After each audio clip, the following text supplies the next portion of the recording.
SIP delay cost মানে SIP করতে দেরি করলে আপনার কত লস হবে, কি এফেক্ট পড়বে আপনার ফিউচার কর্পাসের উপর। এই যে রিটায়ারমেন্ট কর্পাসগুলো আপনারা জমাচ্ছেন, ইনভেস্টমেন্ট মানেই তো ফিউচারের জন্য, সন্তানের এডুকেশনের জন্য, কোন সন্তানের বিয়ের জন্য, নিজের রিটায়ারমেন্টের জন্য, নিজের হেলদি লাইফস্টাইল মেনটেন করার জন্য, তাই তো।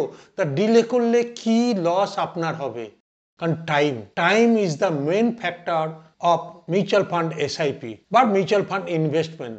সেটাকেই পাওয়ার অফ কম্পাউন্ডিংটা ওইভাবে তৈরি হয়, এবং যদি ডিলে হয় দারুণ ইম্প্যাক্ট পড়ে লং রানে ওয়েলথ ক্রিয়েশনে। দেখুন, আমি এক্সাম্পল দিয়ে বুঝিয়ে দিচ্ছি আপনাদের। ধরুন রাম, শ্যাম, যদু, মধু, চারজনের এক্সাম্পল। কেন এই নামটা বাঙালিদের কমন নাম, কোনো কম্পারিজনে রাম, শ্যাম, যদু, মধু অঙ্কও করেছি, সেই অঙ্ক দিয়ে বোঝাচ্ছি।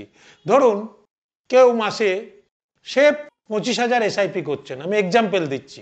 কারোর এজ আমি এখানে দিলাম, আমি এজটাকে এখানে দিচ্ছি। রামের বয়স 25,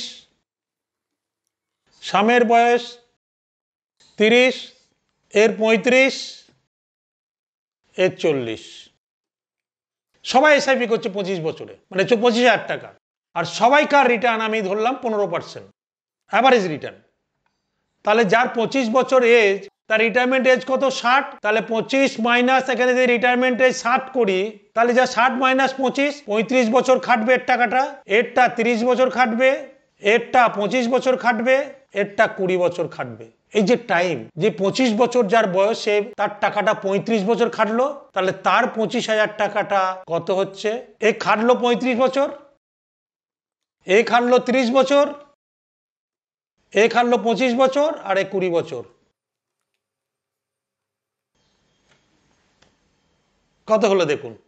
যে টাইম দিয়েছে 25 বছর, এটাকে বলে শিফট ডিলে কস্ট। এ 25 বছর বয়সে করেছে, 35 বছর খাটাচ্ছে সেম টাকাটা, টাইম। আর আপনি দেরি করেছেন।